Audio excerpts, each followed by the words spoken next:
Hello and welcome to the Ka0s Tournament Podcast. I'm Fetch, and with me today are Neko. Hey everyone. And Kuma. Yo. Let's not wait around, let's hop right into it. Going over the breakdown for Treasure 7.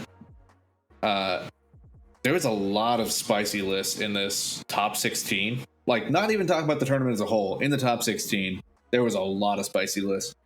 But before we start going through the deck breakdown, I just wanted to say a quick thing. One, thank you to everyone who was reporting cheaters or the possible cheating throughout the tournament. There is someone that we did catch, and there's an announcement that's going to be going out on the Discord. It probably is going to be out by the time that you're watching this. But there was a cheater that we DQ'd in the middle of the tournament, and there's going to be an announcement made. It's a whole thing. But I just want to say thank you so much for reporting things. Don't make this a witch hunt. Someone getting lucky does not mean they're a cheater. Like, do not hesitate to report something and like show a video and be like, hey, is this something? I don't know. But don't start like spreading rumors that this person cheated just because they got lucky and won turn 2. Like, that happens all the time. Yeah, I don't think I have to explain to anybody the culture we live in and how easily witch hunts start and how easily just allegations can ruin people's reputations. Like, if you've got evidence, please, but because you're salty that somebody got lucky, you got to have more than that. Get some video of them shuffling weird or doing something weird or, forgetting something 1,000 times, but don't just report them because you're salty, please. And even if someone is shuffling weirdly, that doesn't necessarily mean they're cheating. Like, okay, one of our judges got a report that they were cheating because the shuffle that they were doing looked kind of weird from the camera angle, and it was like, no, this person is definitely not cheating. We have plenty of evidence that they are not cheating. Them cheating would be the stupidest thing possible, and they had no reason to. So, obviously, don't hesitate to report and show video of someone who you think, I don't know, maybe they're cheating. But don't go spreading rumors. Don't go accusing people. Say it to the TO. Send in what you do have, and leave it. Let them do the investigation. Yeah, we got this. Like, seriously, we know what to look for. We'll handle it. We will catch them if they were cheating and you provide us video. Yeah, please don't take it to Twitter. As I said, we DQ'd someone mid-tournament because of what they were doing. So if you send in the stuff, we're going to catch them. It's not like we don't know what we're doing. We're also here at Ka0s, we communicate with all the other major TOs too. Like, everyone talks to each other. If someone is cheating, we're going to catch them. That's just kind of how it works. But that doesn't mean it is your job to go out and light some torches, get the pitchforks, and form a lynch mob. Like, come on. We are not going to burn this community to the ground just because there's a couple cheaters here. All that being said, let's get into the top 16, and we are starting off with a bang. Both Tuka and Pixel decided to switch up their decks this time. Tuka making it to the top 16 with Prosh coming in at number 16. You may think you know what a Prosh deck looks like. You do not know what this list looks like. Nope. We literally sat for a couple minutes before we started and we're like, what is even going on here with this one? I mean, there's some stuff that's really cool with it, but there's some interesting choices that I don't understand. Yeah, and the strangest thing, and I think this speaks more to Tuka as the player, but top 16 two tournaments with this list within a week of each other, so kudos there.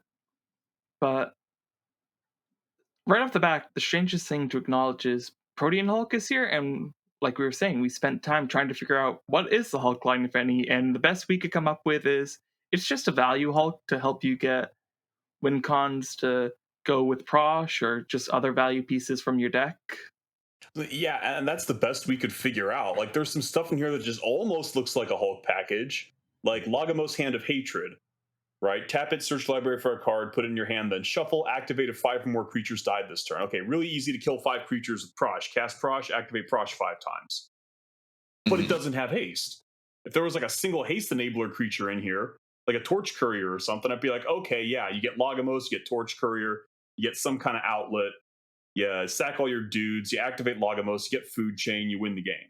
Like, that would make sense, but there's none of that I can see here. So it must be a value piece. I mean, I think you just use the Hulk and get a couple of creatures that are just either going to put it away on your next turn or just lock things down in the meantime. Interesting way to play the card. If you have one other piece, Protean Hulk can complete the rest of the combo and you can win from there. But it doesn't win by itself. You need something else with it. And there's a lot of pieces that are like, okay, this is a really interesting piece. This is really cool. Pitiless Plunderer, where when stuff dies, you get treasure from it. Fantastic. Very easy way to get you infinite mana. But it doesn't actually give a Hulk line at all. Like, there's no other cards that we could figure out. Unless I'm stupid, it's possible. Like, Tuka, please come in and explain. Because we do not match your understanding of this deck by any means. Yeah, because right now I'm just looking at this, and I have never seen a deck so in need of a Torch Courier, and there must be something I'm missing, because I know Tuka's better than that. There's so many things where it's like, okay, this is really cool. This is interesting. This does some nice combos with some stuff. And I'm just like, why? Huh? Yeah, like Yawgmoth here is really cool because it interacts so well with the tokens that you make. Chatterfang gets you more tokens and can combo with a piece like Phyrexian Altar. Skullclamp is really good. Culling the Weak, really strong. Or no, Culling Ritual with the tokens just gets you so much mana. Like, there are some really cool pieces here that make sense. Goblin Bombardment. It like almost works, but it just feels like you need so much setup to get what you need. It's surprising it can go off as frequently as it must have.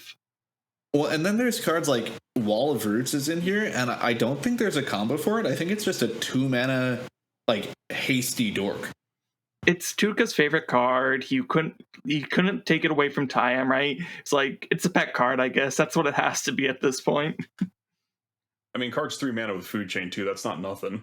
No, yeah, it's not a garbage card by any means. It works, and like same thing with Quarian Ranger. It's like, it's not a garbage card, but it feels like there should be a combo for this, and there's not, and I don't understand.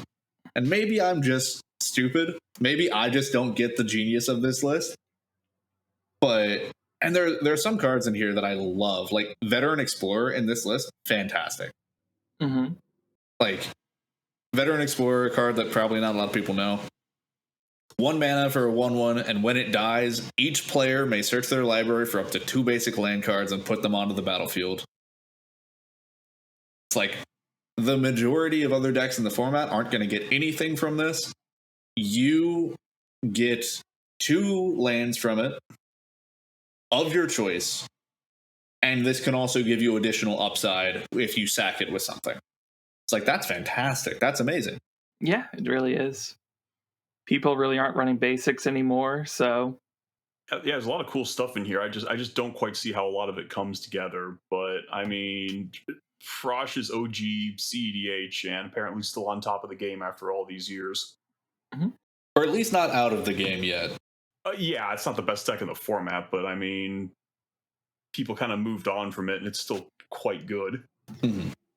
I think Jund got some new toys that took people's attention away from it, but I think it can still compete. I think over the years, it's gotten sneakily more better with some pieces. Even a new piece in this deck, Beseech the Mirror, does really well because you make so many tokens. Dude, Beseech the Mirror, the more I look at it, the more I am like, this card seems nuts. A stack of whatever, get a Food Chain straight to the battlefield is pretty good. It is, especially with Treasure Nabber Fetch you were talking about before this, stealing people's artifacts, sacking them. Ooh. It's cute. I think that's I it didn't needs think about the synergy. the The treasure dabber beseech synergy. Synergy is a word. That's something you could use to describe this. I think this deck needs one more time through the ringer, and I think it's showing that someone really cooked here. Like, it's almost there, I think. I mean, Tuca top 16 with it twice in a row, so there has to be something behind the madness, but it does feel like it's just not, like, it just feels like there's some weird choices here, and maybe I'm just not understanding it. And obviously, Tuca knows how to perform with the deck. It fits Tuca's style really well. It does seem like, even though it's a Jund deck, it is a very kind of weirdly controlly, grindy deck where you can get value out of a lot of strange places. But it confuses me. It's really cool. It's really interesting. But I am confused. My brain is not big enough. Tuca's a good player too, and I think if we're confused, the other players are probably confused too. So that might help. Wait a minute, it's got a cursed mirror. There's your haste enabler, but like, you have to have it already. I'm still confused. I don't know. You need a lot of things here. Tuca, we're not big brain enough for you, man. We're not big brain enough for you. No, Tuca's too smart for all of us. We'll move on to 15th place though, with Attraxa, one of 3 in the top 16. Attraxa really showing up here. Yeah. Deck's good. Who knew? Really showing up with a new toy, Talion, at least in this version of the deck. Yeah, this is Cricket bringing Talion into the top 16. Well, bringing Attraxa with Talion into the top 16.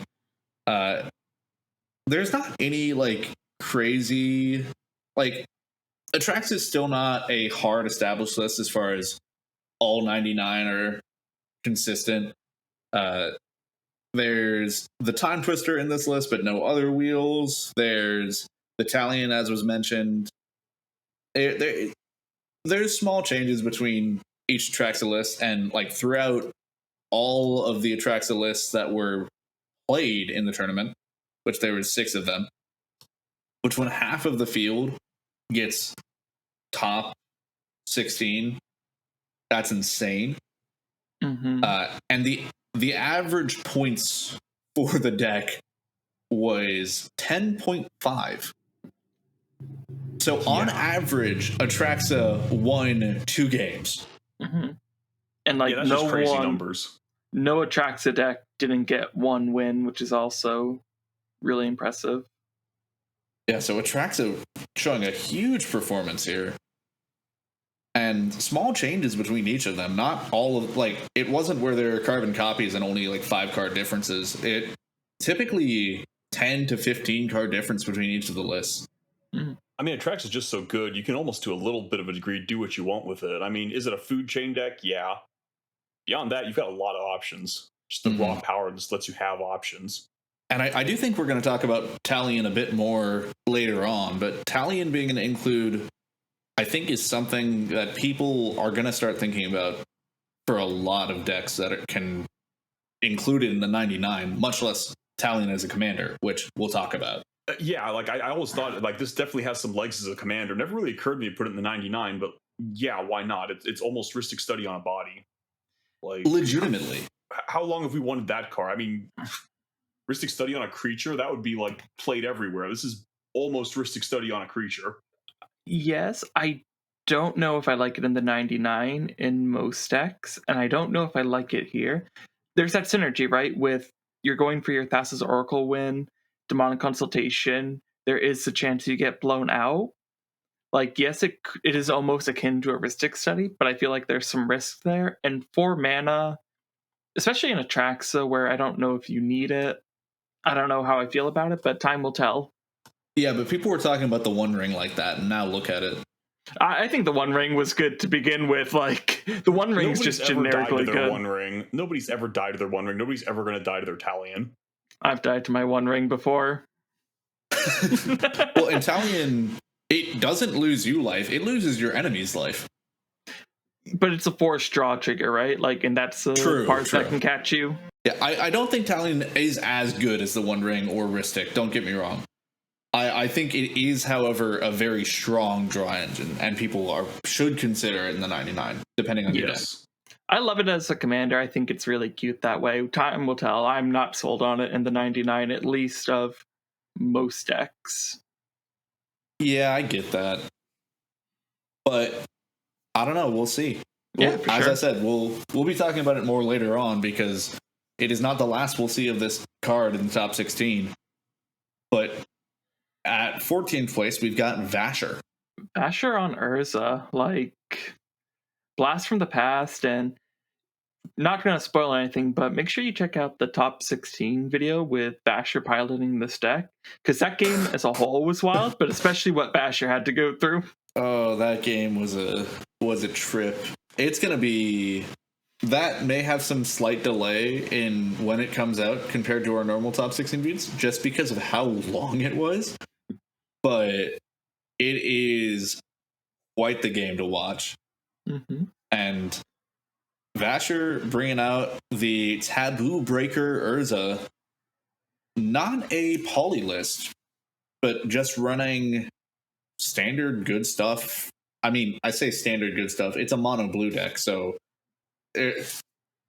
good stuff is a more loose term, but running your great creatures, still running Hullbreaker, but also having the reality chip as a huge and well, not engine by itself, but combined with Urza, it's absolutely an engine. Mm-hmm. And then Tezzeret, the Seeker, absolutely amazing card in the deck. It really is. Yeah, it just does stuff with One Ring. Just this crazy stuff with One Ring, to name just one of its many features. Huge fan of that card. But to me, honestly, like Urza is Azorius without the white. Like it has all the same problems Azorius does, but you don't even get to play white. Like I understand the deck's done well. I understand there are people who are good with it. But like I played the deck for a hot minute and was just like, you just have such a hard time closing out games. Like I don't know why you would do this to yourself. I think Urza at least has the colors to tutor up the pieces it needs to win. It can get like the scepters down pretty well, and I think things like the One Ring, combined with the untapped potential of things like Manifold or Voltaic Key, get you a ton of card advantage. Plus, the bodies you make aren't irrelevant for trying to swing. Yes, it still has those problems, and I think you're right, Kuma. Like most stacks decks, it can struggle to win, but I think mono blue artifact strategies are looking pretty good right now. That's coming from a mono blue Teferi player. I mean, I'm going to say this was about 90% Vasher, 10% Urza at most. Vasher is incredibly good. Like, yeah, Vasher could almost win with a ham sandwich. I'd say Urza is slightly better than a ham sandwich, but Vasher definitely makes the deck look better than it is. Yeah, don't be like, I'm going to play this next week. Like, this is not a deck you just pick up. No. Nothing else. No, but it is not bad, and a lot of people have definitely forgotten about Urza and like ruled off Urza as a deck that can be played at all. Urza is still very much a solid stacks list. Yeah, I think Urza was good, and then it got to that really stacksy meta we had for a couple months back then, where you saw a lot more of the cursed totem effects, a lot more of those like generic stacks pieces, which have kind of died down in the tournament scene, at least consistently. So maybe it's time to shine again. Maybe. I don't even know if this is stacksy so much as it is just running a couple of really strong stacks pieces that synergize well with Urza. Isn't that what stacks should be, though? Mm-hmm. I mean, stacks should be stasis and, like, you know, absolute misery, but, you know, we make some concessions to actually be in the meta. Listen, if you are bringing a stacks deck to a tournament where there is a time limit in existence, there is only so stacksy you can go. Well, Urza lets you break parity under itself, right? So the idea is you bog down all your opponents, and then you are good to go. Until Urza's removed, then you're stuck like everyone else. But until then, it's a pretty sweet ride. Well, I mean, you get to run Static Orb and Winter Orb, and pretty much no other stacks deck does. Not only that, they're one-sided for you, so that gives you a little, like, in those pieces at least, a little more power to lock the game than you get out of a lot of stacks. But I don't know. I'm still going to chalk this one up to Vasher. We're definitely not in a stacks meta yet. We are firmly in a mid-range meta, and the next player shows that, as we've got unnyname bringing another one of those Attraxa lists, which I will say, although there is nothing too exciting about the list itself, unnyname, a very good Attraxa player. They're a pilot that has brought it multiple times and made multiple top 16s with it. Honestly, just a good pilot. Mm-hmm. Yeah, and this one's a little more boilerplate than our other one we've talked about so far, but there is nothing wrong with that. Like, the only thing that really stands out to me here is just the one of blind obedience. Like, that's kind of weird to me, but the rest of this stuff is kind of pretty standard, I think. Blind obedience is such a good card. Yeah, blind obedience is pretty sick, and I found that Attraxa kind of has room for a one of staff stacks. In a similar way to how Tivit, you'll run either blind obedience or like what's the name of Grafdigger's Cage. Mm-hmm. And I think Attraxa also has room for stuff like that. I think we've seen all of these top performing decks really put in one or two of these relevant stacks pieces. Grafdigger's Cage. Some decks are on Curse Totem now, and I think blind obedience. You can't play Dockside, but you can mess with everyone else's Dockside. Like just having artifacts come into the battlefield tapped ruins so many combos and strategies for players that they have to try to work around it. Blind obedience almost single-handedly turns off Turbo Nas. Just because you can't, it's so hard to win the same turn you Nas with the blind obedience in play. Yeah, at that point you almost have to end a turn it, and then, but even then that doesn't work because your stuff will still come in tapped when you do cast it. Yep. Mm-hmm. Other than that, the thing that stands out the most to me about the deck is it's titled Wounded Satellite is My Crush. And unfortunately, Satellite did not make it into the top 16. He couldn't handle unnyname's affection. It was just too much pressure. Apparently.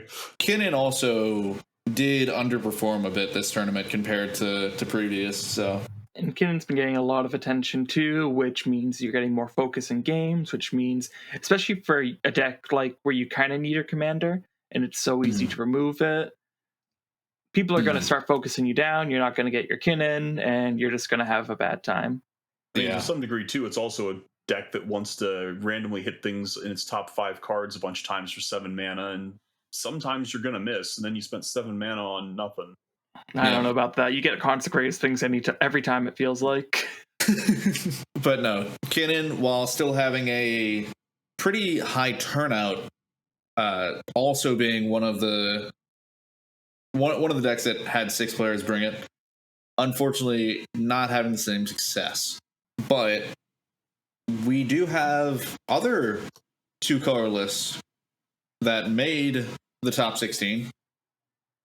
One of which, our next player, being Obnix, brought by Raziel. Yeah, and I'm on the record as loving this deck, and I'm still loving this deck. Mm-hmm. This list still doesn't feel completely pinned down yet, but Obnix list takes over a game in a hurry. Like there's not much not to like here. He's in colors that can power him out, and he immediately starts doing very, very, very nasty things. Yeah, he does. And he grows so big so quickly that the pressure you can put on people's life totals is wild. But I'd like to know where these players were, because I feel like Obnixilus has not shown up in any significant way for a while now. And now all of a sudden we have 3 players bringing it. One makes the top 16 again. It's good to see, though.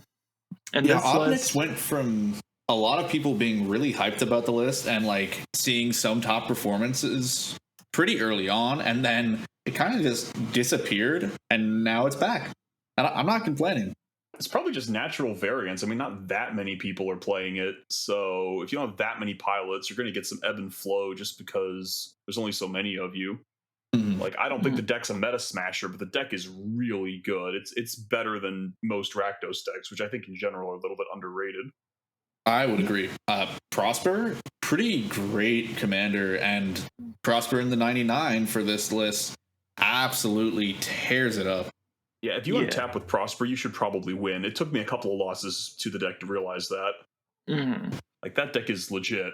And this deck makes use of Prosper pretty well because it is kind of like that Rakdos Storm almost. You have your Bergie, you have your Urbrass, which does so much for you. Not only does it get you mana, but it keeps you storming by dealing damage to a target opponent. You have things like the Aetherflux Bolus the Citadel combo, which again just lets you turbo out that value. It's nice. I like it. And a lot of pieces that, not a ton of the little pingers that we see when we first saw these lists. There was like a lot of things put in here. Like this one more tame with it, but enough that I think it gets the job done. Yeah, you don't need to run a lot of that. People are pinging themselves all the time in this format. I think this is the right way to take the deck. Fewer ping enablers, more just generically good cards. They're running the fishbowl, which is not a super consistent pick, and not running Adnaz, which I don't need to voice my opinion on that. I already think I've said it plenty of times, but Obnix is a very powerful card and has so many ways to enable it. Honestly, Keteric Parasite for Obnix, terrifying.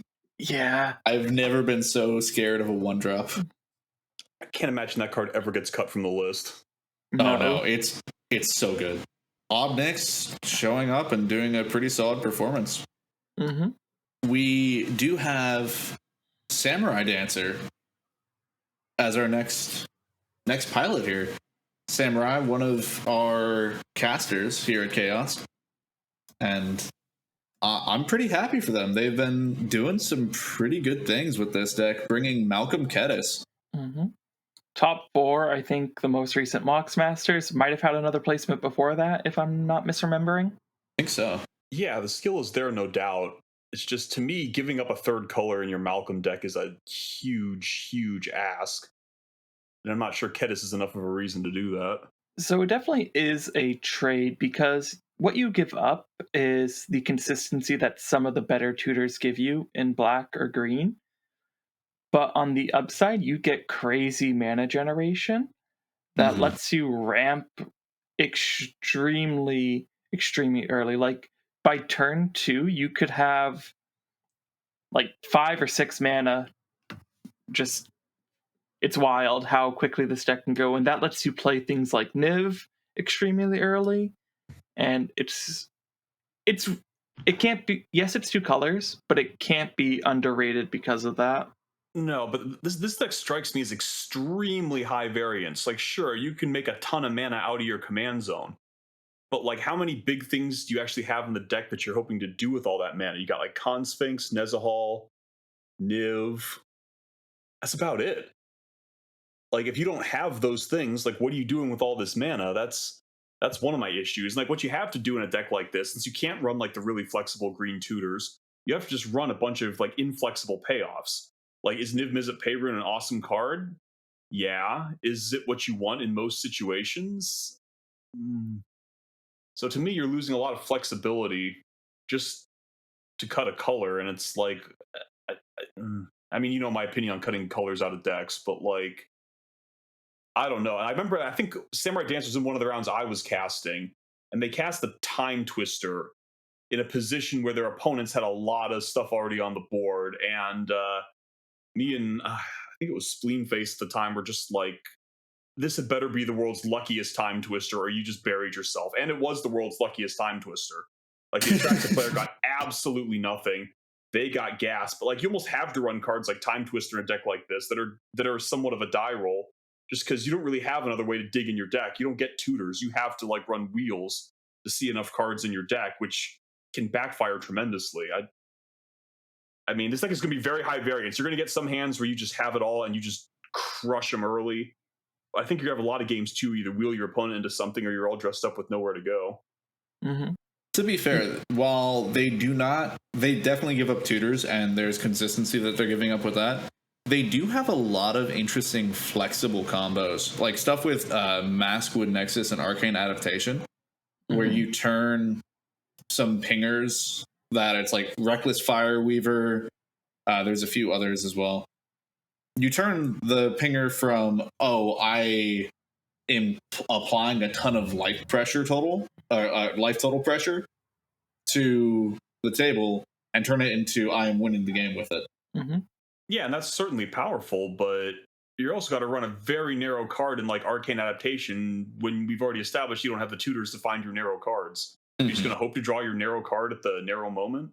Apparently, and like I said, the deck's very high variance. You know, when the stars align, you are going to be crazy good. But it's just you're running a lot of cards that are very situational without a lot of ways to actually find them. And I think to me, that's just not a great idea.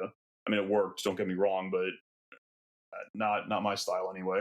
You're right. Izzet struggles, I think, a lot with things like card advantage, especially. And that's why you see, like, those pingers you mentioned, Fetch. This deck, I think, is on, like, 3 of them. It's on Hedron Detonator. It's on Ingenious Artillerist. It's on Reckless Fireweaver because it needs that redundancy. And then it also runs, Arcane Adaptation and Maskwood Nexus and Trickery Charm because it, again, needs the redundancy. It does have its own unique tutors that do well. Imperial Recruiter can be good. I think Magda can't be understated for the work it puts into this deck, though. In this deck. Yeah. Magda being able to get you Niv Mizzet just so easily. Mm-hmm. Magda's insane in this list. Or even just getting you the Maskwood Nexus if you're ready to combo off that way too. Like the flexibility, and again, you make the treasure so easily. Like it's really cute what those cards can do together. Yeah, absolutely. I don't know if it's the best Malcolm list, but Malcolm Ka0s is showing it does actually have legs. Mm-hmm. It's not just where, Ian brings it sometime and it's Ian, so of course it's going to top 16. We're seeing more than just one person being able to perform with this. Mm-hmm. All that being said, though, we get to our 10th place with Sissy. Sissy being another list that is including that Talion in the 99. And it makes a lot of sense for it. Yeah, it definitely makes more sense here. If nothing else, 2 pips plus card advantage is hard to really disregard. And besides that, it's a pretty standard kind of Walker focus combo. You have your Aminatu combo, you have your Emil combo with things like Dockside, Derevi, Mount Doom. Is this one on? Alright, it's not on Chromatic Orrery, but it does still run things like Dahada. No Cultist of the Absolute either. Yeah, this is pretty close to what Comedian was on not that long ago, and this is mostly the kind of Sissy list that I like. You've got your Planeswalker line, you've got your Dockside lines, you don't have a lot of fluff. The rest of it's just powerful cards. I mean, there's a few things in here that I kind of shake my head at, but for the most part, this is how I like my Sissy lists to look. Sissy has recently proven herself to be actually very consistent 5-color list that people are starting to realize, okay, this is actually one of the better lists in the format. Fetch. Real quick. Yeah, insult me. It hasn't proven itself. It's proved itself long ago. People are recognizing it. That's the difference. Okay. Look at me. I was on record hating this deck for years, and now I actually play it. Because I figured out a few things about it. I think there are some misconceptions about the deck that need to be corrected. Like, first of all, people see a tutor in the command zone, they think toolbox. This is not a toolbox deck. You're not running a lot of searchable. You're not trying to lock the game down by activating Sissy for the correct toolbox piece every turn. You have a little bit of ability to do it. That's not really what the deck is about. The deck is also not really about janky legendary creature combos. You can do the Planeswalker line sometimes, and it's good. But I truly think at its heart, this is a Dockside Extortionist combo deck. The cleanest, easiest line you can do is just play a Dockside, use all that mana to activate a Sissy to go get an Emil, win the game. That's probably 80% of my wins with the deck. And, Neko, you can tell me if I'm playing it wrong, but to me, this is a Dockside Extortionist combo deck and a very good one. Yeah, Dockside does so much work in this deck. It can't be overlooked. Yeah, getting those treasures down and be able to recur those ETBs with things like Saheeli just lets you reactivate Sissy a bunch of times. It's really strong. Bloom Tender, again, too, is also really strong because of things like Tivar, but Dockside's the bread and butter. Well, I do think Tyvar is really a deck that gave this. It's a card that gave this deck so much life. Like, before Tyvar, I do think Sissy probably was still good. But with Tyvar coming out, this deck went from like, okay, it's a pretty solid, interesting deck that can do some weird stuff to, oh, this is actually a really powerful mid-range deck. The Planeswalker line got a lot more compact, and a lot of the ones you run, like Neko pointed out, synergize really well with the Dockside plan. If I just draw a Saheeli and I'm on the Dockside plan, I'm not actually sad. She's a ritual at that point. Like, great. Yeah, Tyvar does whatever you want for this deck. It's a passive haste enabler, it's an untapper, and it's recursion from the graveyard. Like, checks all the boxes. Another card 3 here mana, that 2 pips. Yeah, so easy to get down, so easy to fetch early. It's wild. But another card that I think is really going to help the deck is Agatha Soul Cauldron. When this card was revealed, the Sissy Discord went wild. That makes sense. Because again, it does everything you want to do in the deck. It buffs your commander, it gives you activated abilities for things in graveyard, and it's a hate piece. Like, what more can you want? For 2 mana and legendary. Yeah, I was going to say, not only that, it's a legendary. You can tutor it. It's a legendary artifact, so you can just be like, okay, I'm going to tutor for this, and then it's going to make my Sissy bigger, and I'm just going to keep on going and doing crazy stuff. Yeah, not that the deck had a giant problem making Wooburg, but now you can tap Soul Ring to activate Sissy. Oh. Yeah.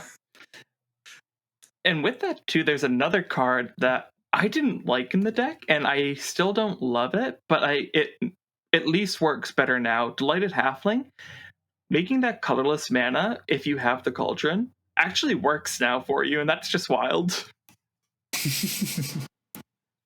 Okay, enough talking about known good decks. Let's move on to our next place with Vadric. Another known good deck, or at least it should be. No. Okay, that's a hot take right there. It is a hot take. Listen, I may or may not play Vadric. I may or may not be biased. What of it? I don't know. I don't know either way. Shalom, though, bringing 9th place Vadric. Vadric value. It's a funky list. I mean, the deck was a little flavor of the month when it came out, but it turns out the old flavor of the months are just about as good as the new flavor of the months, and it's not going to be a crazy thing to see an old flavor of the month come back sometimes, and it looks like that might have been what happened here. Yeah. There are still a couple people who represent the deck, and again, it's one of those pieces where it came out and rule of law was pretty prevalent when that was the case, which made Storm really difficult to execute, especially a deck that tends to be more manual Storm. Now that rule of laws aren't as common, I think the deck may be able to perform more. Maybe people will see that again. But having a Storm deck that is also a cost reducer in the command zone that also enables commander combos is really great. It's a cute card, it's a cute list, and it does some things that only it can do. And honestly, if you're playing a low color commander, that is what you want. Yeah. We can't go over all the spice in the deck, but being able to play things like Inspired Tinkering, like being able to only pay a red mana for that and then get 3 treasures off the cast plus card advantage, Vadric lets you play the strong, a bit more expensive cards that normally don't see the play and just get you value there. Inspired Tinkering, though, like, how about Recall? I'm old school. I love that card. You get to play actual Recall and like feel good about it. Like, sign me up. It's a list to check out if you're interested in playing funky Storm decks. All right, one more piece I wanted to highlight in the Vadric deck is, again, it's also on the Soul Cauldron, which is not a deck I expected to see this card in, but weirdly makes sense too. So fair enough. Either way, we make it to our top 8. Gaines Haha bringing Timda Crown, Blue Farm, pretty standard. I do want to bring up, though, the name of their deck is I Hurt Humans. And they include, I almost said they include Gemstone Caverns. They include Cavern of Souls in this list. That's an interesting choice. I don't even know what to say about that. Like, this isn't human tribal or anything. Are people really counterspelling creatures enough? Is this, do you just name Goblin and say, haha, no blue blast on my dock side? I can almost squint and see that being worth it. I mean, some of the amount of time I'm sure you do that, but Ranger Captain's a human, Facebreaker's a human, Oppo's a human, Grand Abolisher is a human. That's a huge one. Mm-hmm. Yeah, and there's like 2 counterspells in the format that hit any of that.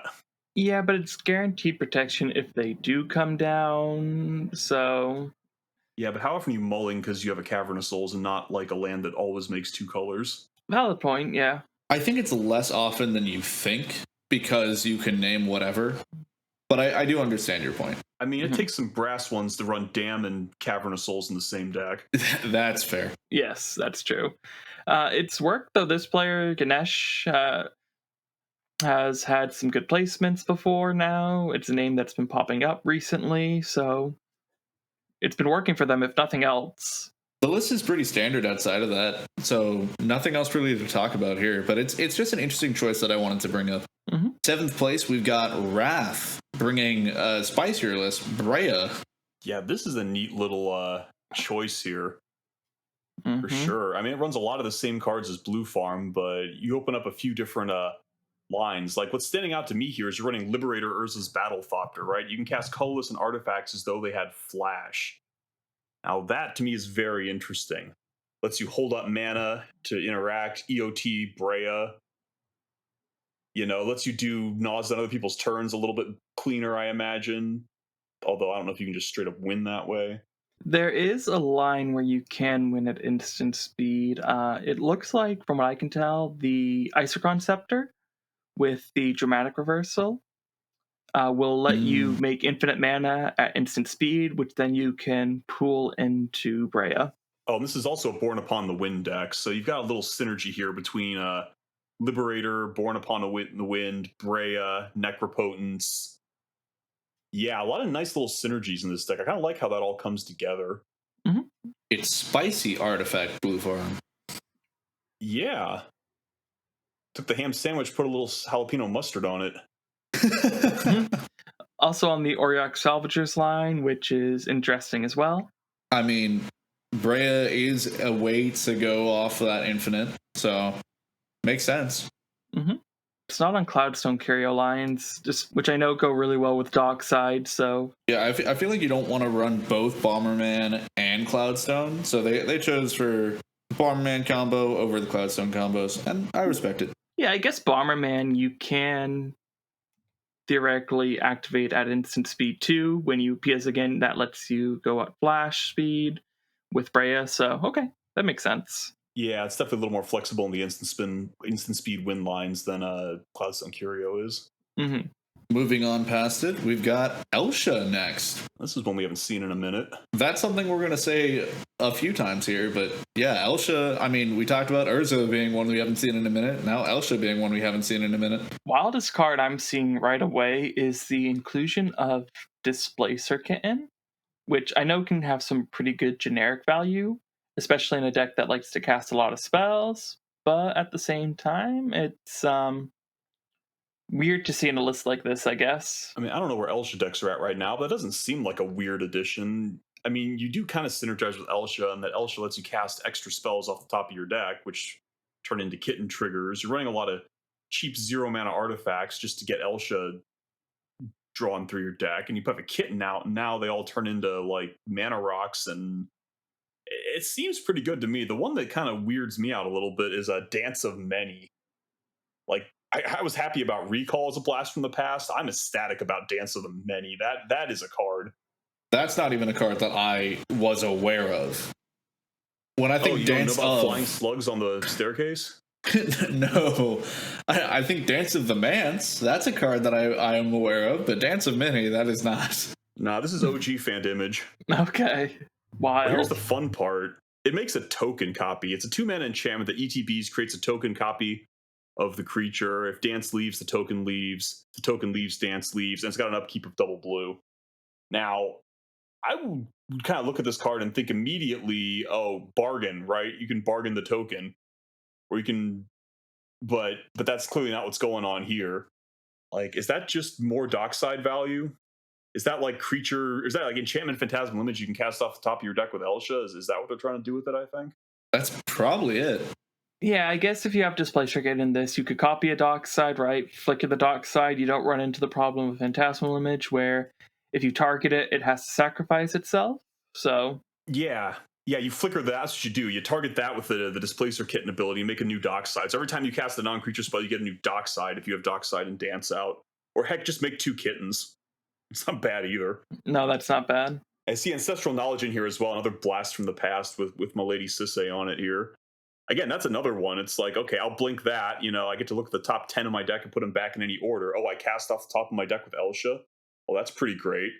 And when it leaves play, you shuffle your library. So once you've cast all the cards in your top 10 you want with Elsa, you just flicker it, shuffle your deck, and you got a brand new top 10 to rearrange.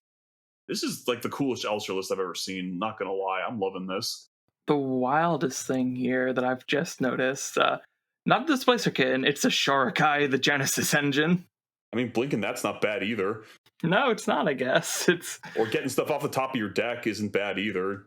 Yeah. I mean, this list does a whole lot of funky things. It's an interesting Elsa for sure. Mm-hmm. Yeah, and I mean, Elsa was kind of suffering because Elsa and kind of Jeskai decks in general just kind of eat it to every hate piece in the format, but I think stacks and hate pieces are, especially the ones that screw them over, really kind of dropping off here. I think there might be a little room for decks like Elsa to make a little bit of a comeback. Mm-hmm. Maybe.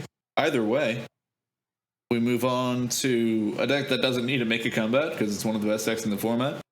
Tivit, being brought by Kulikovsky, I believe is the pronunciation for that. Kuli is another name they go by. It's Tivit. Yeah, it's Tivit. I mean, no Adnaz. It's Tivit. Mm-hmm. I mean, if you had a choice between running Lorien Revealed Fetch or Adnaz, what would you pick? You do not need to ask me. You already know. I mean, I can't believe that's even a question. Mm-hmm. Like, no Adnaz, but I'm running Lorien Revealed. I mean, I guess it does allow you to go down on your land count although they're at 28, so it's not even like they're going super far down. Okay, MichaelJordan.gif, stop it, get some help. Do not lower your land counts. Well, with Lorien Revealed, it basically is another way to consistently hit lands, as well as be almost a fetch in a weird way. And so, I get it. It's not a bad card at all. It's just, you had a choice to run Adnaz or that, and you went with that. That's what kind of gets me a little bit. I guess it depends on your playstyle, but Yeah, I would say, so we were talking about this earlier, and again, I don't know how I feel about it in the 99, but running the creature whose name I'm completely blanking on now, Talion, yes. Running Talion to 99 just seems better for that now. it's a draw engine versus, yeah. Like, honestly, if someone's cutting Adnaz for Talion, it's like, okay, I get that. I understand. You're trying to go for the long game and getting another value engine rather than a big draw piece. Okay, that's fair. But it really does come down to playstyle, I guess. Yeah, I mean, you're never going to run both cards in the same deck, right? You're probably not running Lorien Revealed in the same deck as Adnaz, right? It's not worth the flexibility to have another 5 to hit off your Adnaz. So No. maybe it's a little bit of an unfair comparison, but I feel like you will never see those 2 cards in the same deck. And when you're running black and blue, it's like, well, which one's tried and true here? Yeah. I don't know. Either way, we move on to our top 4. And coming in 4th place is our third Attraxa. Yeah, this one on the Hoarding Broodlord. Yeah. Sam Sapper bringing Attraxa, and as you were saying, that Broodlord, which I think that's a reason to cut Adnaz. If you're not wanting to run Adnaz, putting in the Broodlord is a pretty good way to do it. Yeah, and you got 20 creatures to support it. Like, that is a card you can cast very cheaply, very easily. And it's pretty great with a kitten out, too. Who knew? That's pretty disgusting. Yeah, it is. Broodlord, tutor for kitten, and then flicker the Broodlord. Oh. Yeah, and we're also on Beseech the Mirror here, and I think pretty much every food chain deck is probably going to be on that card in about a minute, except this one doesn't actually have food chain in it, now that I notice. Oh, What? This one's spicy as hell. It's just Broodlord, I guess. wow. Okay, that's something to talk about. Yeah. Holy crap. Spoiler alert, guys, we don't read these lists before we do the podcast. Well, There's we also do Saw in sometimes half in with here, actually. There's also Saw in Saw in half. half in here. Saw in half is standard with Broodlord because it's a way where you Broodlord search for the Saw in half the Broodlord, and then you can get Sacrifice and which I believe they run Sacrifice. I'm pretty sure They do I run saw it earlier. Sacrifice. Yeah. Okay, yeah. Sacrifice and then whatever payoff you want to go for. Normally Peer into the Abyss, but no Peer into the Abyss in the deck. Instead, I think what they probably get is the Beseech the Mirror. Beseech the Mirror gets Kitten, I would assume. I would assume so, yeah. That works. Yeah, honestly. Yeah, this could be the evolution of the deck. Like, this is nice. I'm liking this. I do think, even if you're not running Food Chain, Beseech the Mirror can just get you the Kitten straight up. Like, Beseech the Mirror being able to hit 4 and getting that Kitten is so good. It is. Yeah, like on your win turn, it's a 0-mana tutor. Oh, but Beseech the Mirror also would hit Teferi or like Phyrexian Metamorph. Man, there's so many good things that Beseech the Mirror does. Oh my, legitimately, the more I look at the card, the more I'm like, I need to run this in more decks. Yeah. Well, yeah, and it also blows up the whole axiom of counter the card, not the tutor. I think the 3 black is still pretty intensive for a lot of decks, but I think Broodlord makes it up for it, and I think that's a really cute interaction that needs to be explored more. If you are considering running Necropotence in your list, Beseech the Mirror should probably also be in the list. Yeah, I agree. Which, man, I need to put Beseech the Mirror in more of my list. Jeez, I need to update some things. Yeah, I wish the shiny cool versions of that card weren't like $1 million right now. It's a good card, so. This version also on Birthing Pod, again, I assume just really prioritizing trying to get the Kitten now, but at the same time, not a lot of 3 drops outside of, I guess, Spellseeker, Oppo Agent, so. You can Birthing Pod the Attraxa into the Broodlord. Oh, that's right. You can do that. I was just going to say that. Yeah, absolutely. That does work. That's wild. Okay, I like it. I thought they were the same CMC. They aren't. That's so cute. That is. Okay, Sam. Man, Sapper really bringing out some pretty cool innovations for this. I don't know whether it's going to take over as the fresh new hotness for Attraxa, but very interesting stuff. On paper, I think I like it more than Food Chain for Attraxa, but time will tell. Yeah, I'm leaning that way as well. I think this is the future of the deck. I think this is better. I don't know, but we'll be moving on to our third place with, I think, somehow our most boring top 4 deck with Kenriff. I mean, there's a reason everybody deaded him in the last podcast, right? Well, when I say most boring, I mean least like new innovations, least new cool stuff. Yeah, this is about as bog standard a Kenriff list as it's possible to have. I mean, you can build Kenriff 20 different ways, but there's basically nothing in this list that's all that surprising. I mean, this is basically your purest Dockside Extortionist combo version of Kenriff.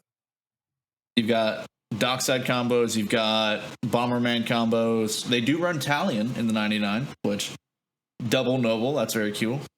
Yeah, this is basically Turbo Nas Kenriff with like a little bit of a nod to a mid-range plan. Honestly, I think this is probably the most optimal way to build Kenriff. I'm just gonna say it right now. Probably, yeah. Yeah. Again, this Kenriff player, watch the finals video. You will definitely see this Kenriff player. You'll definitely see this Kenriff player. That's all I'll say, and we'll let the video show the rest. But yeah, I think Kenriff coming back now that we're kind of more in a solid mid-range meta, and being in a similar situation to Sissy, although having its own flavor. I think Sissy is probably slightly better, but Kenriff showing not to be outmatched, taking that top 3 spot. Yeah, Kenriff, again, another deck that for a while didn't really see, not even people bringing it to the Swiss rounds, but now we've seen multiple top placements, multiple 16s, top 4s, heck, and even I think won a tournament recently. And even now we have people bringing 4 decks for this event, all of which got a win. there you have it. I mean, Kenriff was never bad. Kenriff was just never great either. I think Kenriff, there were better options for Kenriff for a while. Pretty much always, yeah. Yeah. Maybe Bowmasters drew more attention back to Kenriff. I mean, he's pretty hard to kill with the Bowmaster. That's something. And he also protects your guys with the plus ability. I don't know. Mm-hmm. You want my full thoughts on Kenriff? I wasn't in the last podcast, but I did my bedwed dead in the comments section. Let's just say I'm not a big fan. I don't know, but I want to talk about our next deck way more than I want to talk about Kenriff. Tom bringing the Talion and making it to our finals here, which I also want to bring up. We kind of had two Talions in our top 16. Boss, the co-founder of Ka0s Tournaments, made it to top 16, but basically decided, hey, I am one of the founders. I'm a part of one of the owners of the tournament. I don't want to win my own tournament. I'm going to back out and let someone else take it. Boss also showing definitively which of the two founders is the better cEDH player, because Ka0s also played this and did not make top 16. Man, what a king. Kenriff, are you taking notes? Ka0s did not bring Talion. Ka0s brought, I think, like Yisan or something like that. Yisan. He brought Yisan. He was telling me about it. And while I love that deck, I can't condone playing it in tournaments. Yeah, but let's talk about enough talking about Ka0s and bringing jank. Let's talk about the new hotness of Talion.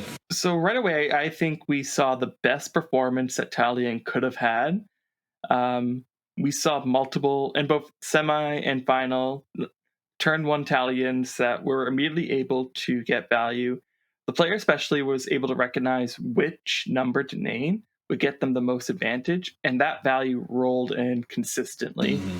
Yeah, this one's really going to reward knowledge of decks. Like, if you play Talion, you should be reading the cEDH database every couple of months, like, in its entirety, and just trying to remember, like, what decks run what number of each number. Like, you should probably have a spreadsheet that like has the boilerplate lists in the format. I'm not saying reference it during a tournament, but like you should have a spreadsheet you study occasionally that gives you the number to call for like each major deck and like take it to heart. I really think if you want to get the most out of this, you really got to pick the right number. And apparently Tom was picking the right number.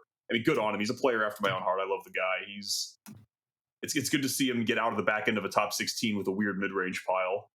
Well, and I think Talion is interesting because it is both a mid-range deck that, like, it's a Dimir list. You've got a really solid core there that allows you to be consistently getting value and being able to consistently present early wins. But Talion really likes to lean towards that long game just because of how much value you get over time. And so leaning almost like a control list in a lot of ways. Yeah, very mid-range. I mean, my old school bones are tingling like crazy here. Dystopia in this list. Mm-hmm. I mean, what a day to be an old Magic player. Mm-hmm. Dude, Shield Dread in this list is insane.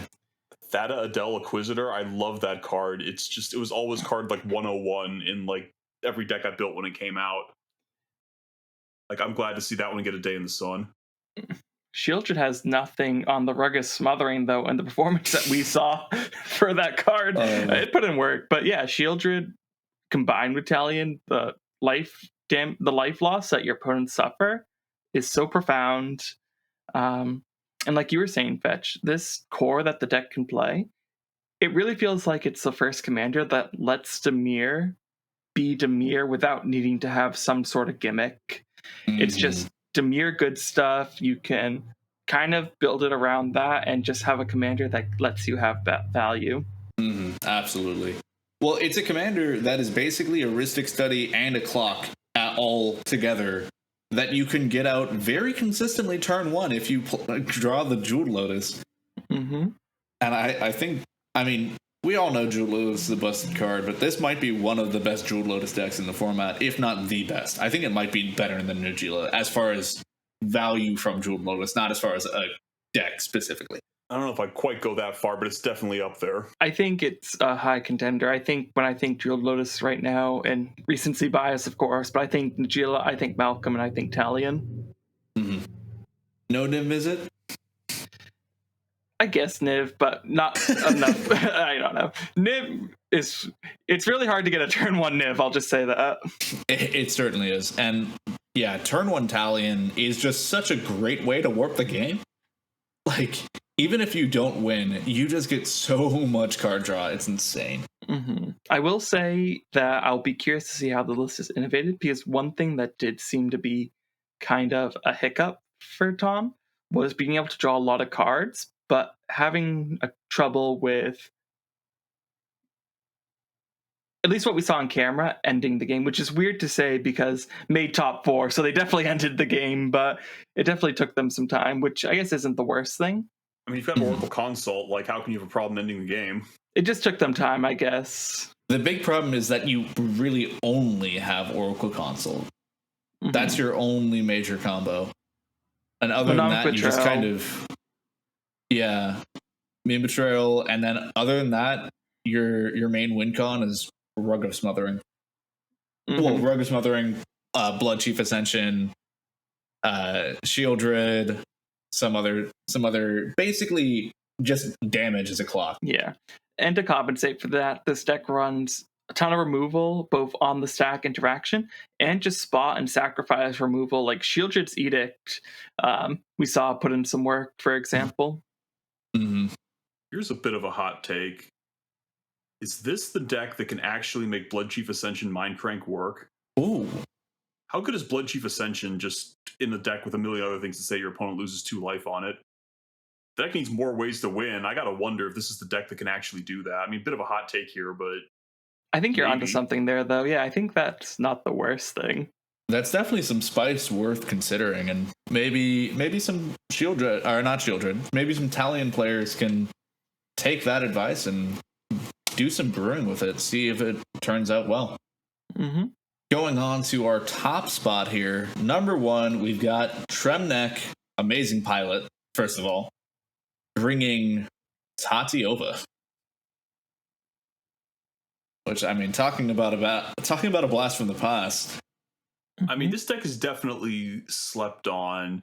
It's one of those decks that if you get to about like turn 6 or so, it is very difficult for it to lose the game. I think Paco Halden was kind of like that too. Like, once it just rolled and did its thing for enough turns, there was basically no stopping it. Like, as long as someone didn't just come out super fast and win, like, your mid-range plan was better than everybody else's mid-range plan.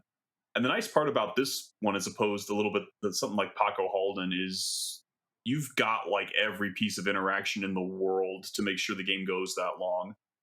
Yeah. Like, this is definitely a risk. This is definitely a high risk, high reward deck. Like, in a tournament setting, you know, it can be a tough one to justify, but again, if you can just get into the mid game, there is almost no stopping you.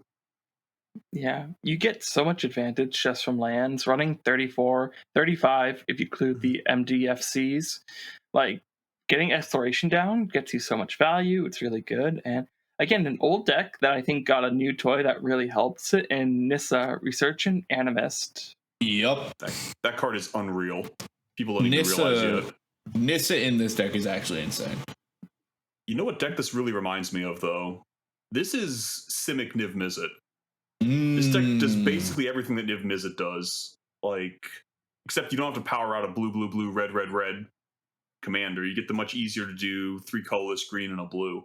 But it's the same idea. Your commander just draws you about 1 million cards, which draws you 1 million pieces of interaction, and you just totally take over the game, and nobody can do anything anymore. And your weakness, if you have one, is you're relying on a 5 or 6 mana commander, and you're only 2 colors. Mm-hmm. I think this is a bit more mellow than Niv, because Niv is like, when you hit Niv, if no one removes it immediately, you're winning the game. Whereas Tatiova doesn't give you that level of power, but you, as you're saying, it's a very powerful draw engine and very good if you can get Tatiova out, especially getting Tatiova out early. Yeah, for sure. It's Niv light, but it's still very powerful. And if anything, I think it's a little bit less scary than Niv, and that might almost help it a little bit. Niv Mizzet hits the table, you know, everybody shits their pants. Tatiova hits the table, people are like, whatever. He'll draw a couple cards. I'm about to combo. Call it Diet Niv Mizzet. Oops. Yeah. Who won the tournament? Oops. It's true, because It's harder to interact with this deck, though, I think, which is its strength. It's very hard to interact with landfall effects, or like you can't interact with people playing lands. A lot of the triggers revolve around Mystic Sanctuary when it ETBs, and so harder interaction points, I think, also help this deck. Yeah. Who knew lands were hard to interact with? It's real. No, I got like a high power Azusa list that just basically abuses the fact that lands are hard to interact with, and the deck does great in like high power, mid power games. I don't see any reason why, if everyone's running all this interaction and you're playing lands. I mean, I play the lands deck in Legacy too. Like, I love me some lands because I know how hard they are to deal with, and I'm a fan. I love Tatiova. Mm-hmm. Yeah, Tremnak definitely bringing some attention back to the list. I wouldn't be surprised if we see a pretty large spike in play for this deck. Yeah, I think it's legit. I think it's really been slept on. I think Tremnak correctly identified that and got a tournament as a result. Well, I really do think it comes down to the release of Nissa Resurgent Animist. Like, absolutely changes the game for this deck. It is a second Lotus Cobra effect that also wins you the game if it sticks for 3 turns, basically. Mm-hmm. And when you're taking more turns than everyone else because you play extra turn spells, it's a very easy thing to just, play the Nissa, and it sticks around for a little bit, and then, I drew into my combo pieces because it tutors them, and then I win. I don't know. Either way, great job, Tremnak. Fantastic. Great pilot, bringing a very interesting new, old deck that has some new life put into it. So, congrats, Tremnak. Well done. I think we've talked about all of the major things as far as like the new cards. We brought up Agatha's Cauldron. We brought up the talk about Talion. So I think it is time for our official off-meta champion of this tournament. We've talked about one of the brothers. Tuca made it to the top 16. Pixel did not, but Pixel brought some spice. Yeah, he did. Pixel will be winning our off-meta, or our official, unofficial, whatever the order is. Pix is the absolute off-meta champ here, bringing Naya Beats. Yeah, Naya Beats without Jetmir in the command zone. Like, that is an off-meta choice. Bruce, Tana, this is what peak cEDH looks like. Like, there's never been a truer deck name in the history of Magic. Like, this is peak cEDH right here. This is. Definitely bringing out the win-con-less Beats, because I don't think there's a combo here unless I'm really missing something. I think it's just, like you were saying earlier, value in beats, token generation to really capitalize on those beats, and just pressuring the life totals. There is a combo. You've got Aggravated Assault, and Aggravated Assault plus Cryptolith right enough creatures is infinite. Or Utopia Mycon, actually, as another one of those combos with Aggravated Assault. Yeah, there are ways. You have Aggravated Assault combos. I think that's probably about it, though. Yeah, you're right. I missed the Aggravated Assault on the first look. So, okay, infinite combat, so still keeping true to the beats at least. Mm-hmm. Well, I mean, technically you've also got Shaman of Forgotten Ways, which, while not a combo per se, is an alternative win con. True. I mean, this is definitely a deck that can do that alternative win con. Oh, yeah. Yeah. Normally, Tana is just there for the colors. This is not the case. You are all about those Saprolings. And Bruce even giving that double strike to just make you even more Saprolings. And that's kind of what the whole thing is about. Mm-hmm. Yeah, this is literally cEDH Saproling aggro. Yep. Yeah. Which, now that I said that out loud, I had some reservations about this one, but I'm all for cEDH Sapling aggro. Let's do it. Mm-hmm. I think the double strike Bruce gives is also really good because it lets you swing in more safely. Yeah. Means that people won't be able to block with some of their 3 toughness things. Yeah. There's Crown of Gondor in this list. Holy crap. There's some really interesting includes that I don't think you could really run anywhere else, but that is really cool here. Like Ka0s Crusade. Ka0s Crusade in this deck is insane. Garbage card anywhere else. Don't play it. But if you're playing this deck, ooh, it's spicy. It is. Flowering of the White Tree, giving that 1 ward, and the +1/+1 to non-legendary creatures is also really strong. Yeah, it makes you more tokens, makes your tokens bigger, and gives your commanders a little bit of targeted protection. What's not to like there? Yeah, there's a whole lot of effects that are like, wait, this is a card? And then you look at it in the context of everything else, and you're like, oh, this is a card. Shoot, Sylvan Anthem, how much scrying do you get? Holy crap. I think this is the first cEDH deck I've seen make use of the Lieutenant ability as well. Sky Hunter Strike Force. What a name. That sounds like some 90s cartoon or something. Wasn't there like Sky Surfer Strike Force or something? That's how old I am. I know these things. It does certainly sound like something. You've got Morog for you, like the Minotaur that gives landfall extra turns, or not extra turns, extra combat. It's kind of adorable. Mm-hmm. This is a very interesting list that does some very cool beats things. The only thing I can see that makes me curious about the list is you don't see a lot of the stacks pieces you would expect to see in a Naya Beats list. For example, no Archon of Emeria, a couple light stacks pieces, but nothing you would expect to really help you develop and slow down the game. Yeah, no collector oof. Like, I guess you really want to equip that Tana. Like, who cares if they storm me out on turn 3? I'm equipping that Crown of Gondor and y'all can stop me. Yeah, I do feel like the biggest downside for this is if you're at a turbo table, there's nothing you can really do. You need someone else to be table police for you. I mean, this deck is so parasitic, it's sucking my intestines through the internet. Like, I don't even know what to say. I mean, you've got like Deafening Silence and Blind Obedience, but that's pretty much it. So you do really have to hope that other people can play counter spells, can stop other players from going off.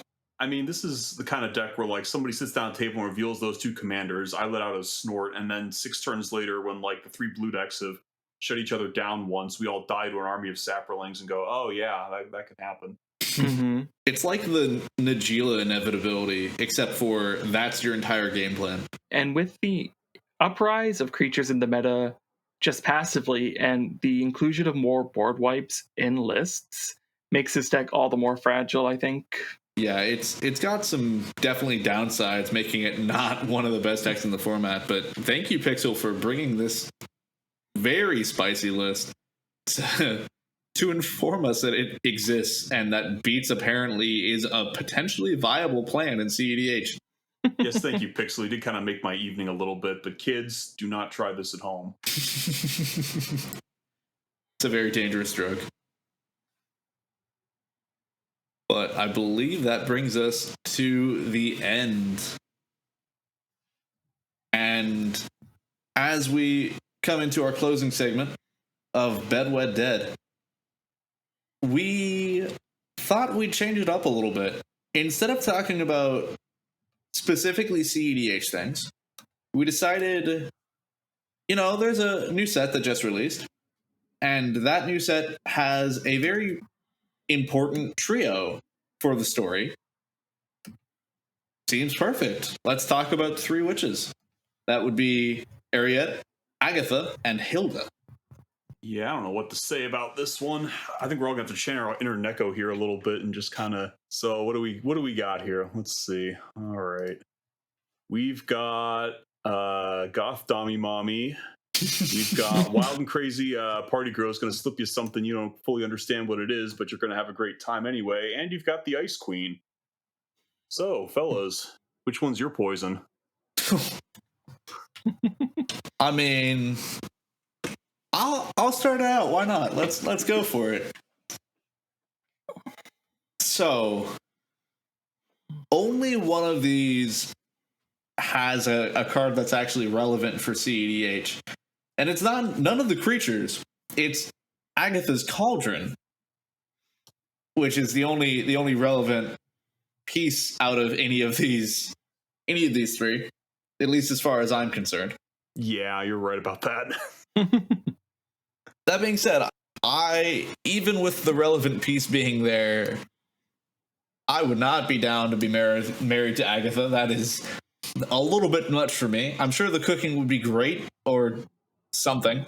It'd be special, that's for sure. But that, I'll say she's a little bit too much woman for me, a little bit too murderous.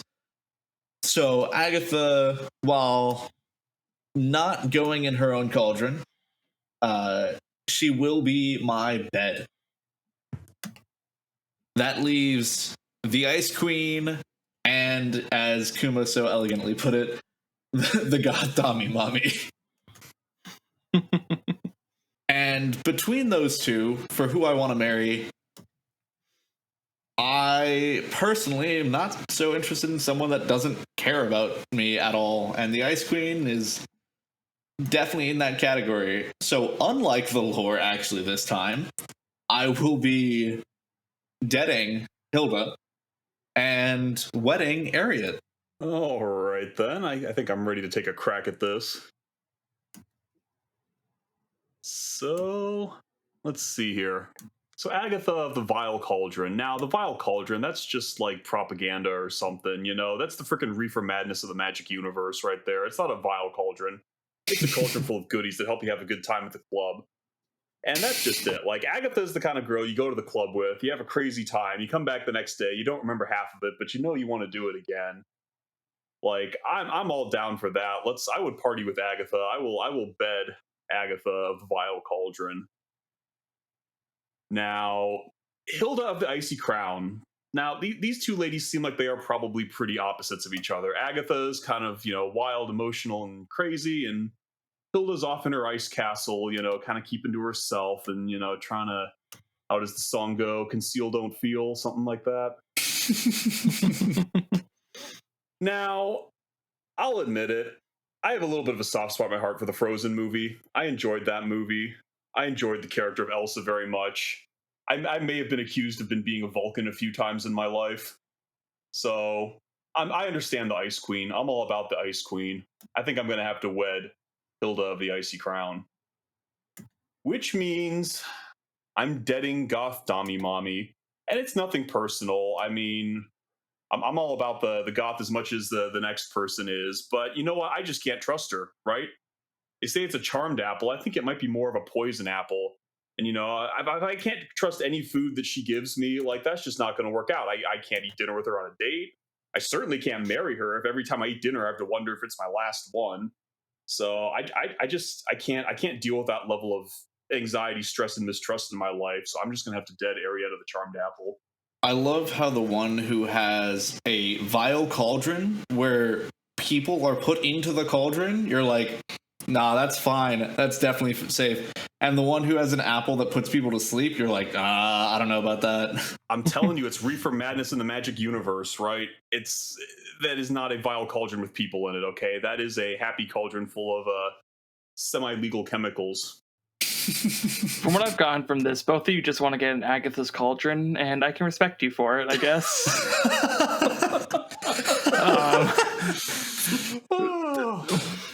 I channeled my inner echo, but there's no imitating the original. Oh, gosh. All right. Am I up? Do I have to do this now? It's your turn, buddy. Oh, gosh. Okay. It's your turn, buddy. Take it away. So, Hilda of the Icy Crown. I like the cold, but I don't know if I like the cold that much, right? And you know what they say the cold does to you? And I can only imagine what her body temperature's like, so I don't know. It just doesn't seem like it would work on any level. Good to cuddle buddy for the summer, maybe, but besides that, I'll dead Hilda, I guess. Ariete, goth, so bonus there right away. She definitely seems like someone I would meet in the circles I hang out with, or at least some of them. So definitely could make a connection there, make some friends. So why not? I'll bed Ariete. And nice apple to help put me to sleep after. You need your rest after, right? Rejuvenate yourself. And just think, it's a healthy treat that helps you sleep. What could be wrong with that? Nothing at all, I say. So you guys know what's messed up? American healthcare. And do you know what Agatha knows? She obviously knows her way around some herbs, some potions, And you know what that sounds like to me? Free medicine. And you know what? I can jive with that. I can respect that. Everyone has their hobbies. Everyone has their interests. So yeah, I think that against the healthcare system, I can respect that. I think we could have some fun together, cause some anarchy. Let's go. Oh, Wed Agatha. She gonna sell you a homeopathic remedy for $300? Well, I think I hope if we're married, that's where the free comes in, right? Like, I was expecting you to bring in the good cooking. I did not expect the free healthcare. I don't know, that cauldron. But that brings us to the end of our episode here. Oh, man. Okay. I am always thrown off by that Bedwed Dead from you, Neko. In the best of ways, don't get me wrong. Fantastic stuff. But yeah. Special thank you to all of our patrons, especially Frenchie at our fellow Dark Guardians here, as well as that Mandu. I love bacon. Nope, not I love bacon. Sorry. Still give a shout out to I love bacon. You're a great dude.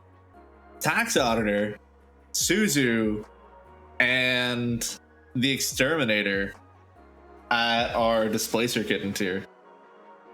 We really couldn't do it without you guys. If you've made it this far, go down to the comments, put your Bedwed Dead. Give us your thoughts on the trio of witches. I'd love to hear all of your reasonings for that. And thank you so much for watching. We'll see you next tournament. And hopefully we'll see you next podcast. See ya.